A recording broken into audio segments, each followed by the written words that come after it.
you contribute a portion of the profits to mental health causes. Why is this cause significant to you, and how do you hope to impact the community through the business? Yeah, for me, it's like the mental health journey with post-accident was way harder than the physical ever was and ever will be. And it's something that's not talked about a lot in my community, being Black. And I wanted to find a way to raise awareness about mental health and not make it so stigmatized, and make people understand that, like, we work at our bodies and we diet and we take so much time of our bodies, but we don't put that same emphasis on, like, working at our minds and, like, really making sure that our minds are okay, doing a dissection of, like, am I healthy? Is my mind healthy? And I think that's what therapy and mental health advocacy is really advocating for. And so, yeah, I know for me, just taking control of my mental health and getting it squared up was a game changer. And yeah, just hope that by donating, we can continue to raise awareness.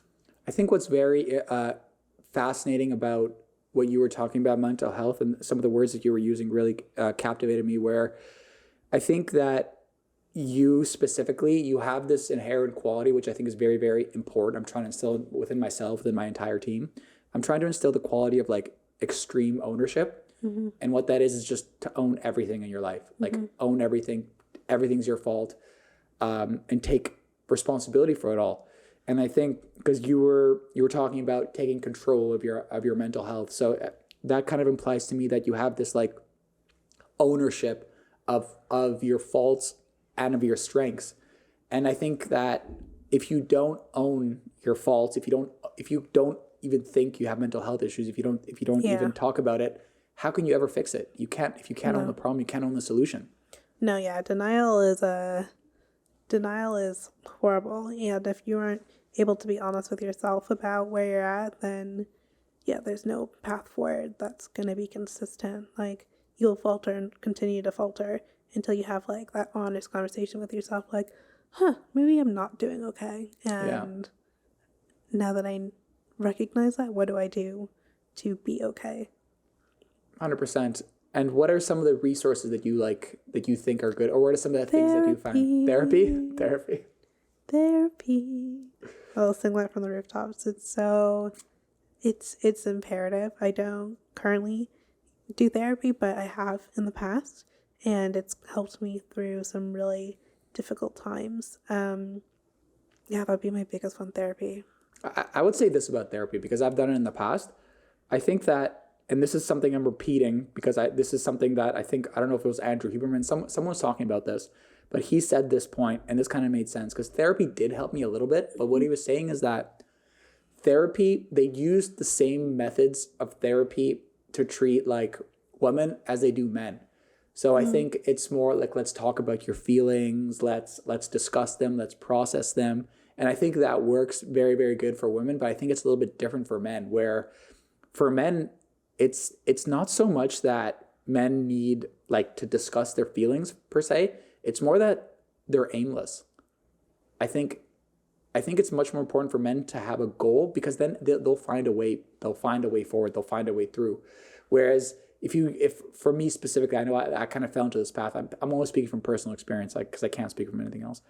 I know that when I was having these issues and I was talking about my feelings, I would just get more into them. But what really not fixed it, but what I would say, what really made me go forward, just having something to, like, do and go forward to. Now, was that something, was that kind of like the process of your therapeutic process, or is it more just processing and coming to terms with? I think for me, it was more like getting down in the thick of it, like, not necessarily like what's next, but it's like, how do we consolidate the past in order to have a brighter future? So it's definitely a lot of, like, feeling like you're going backwards. And at first you're like, why am I doing this? Like, this seems counterintuitive, but for me, it's a part of the process of healing. What do you mean by healing? Like, healing? Not feeling burdened by things that once used to trigger an emotion in me. Like figuring out how to, take something that was a trigger before, and when it doesn't really bother me anymore and doesn't evoke the same emotional response, then I know that I've done the work. And you're growing. Yeah. And you're growing. Yeah. This is something that I've been getting into as well too. I think that for the biggest bang for your buck in terms of anything, and maybe this is something similar to what you said, shadow work. You know, shadow work. It's like looking at your, like, the emotions you don't like to feel, grief, sadness. Why do these things make you angry? Why do these things make you upset? Why do these things trigger you? Because I think those things are like metaphorical sandbags within you, and you can use your will, like a hot air balloon. You can use your will to float up, and the sandbags are drop you down. So I think what you're describing is like a process of, like, I would say releasing, right? Yeah. Yeah. Definitely.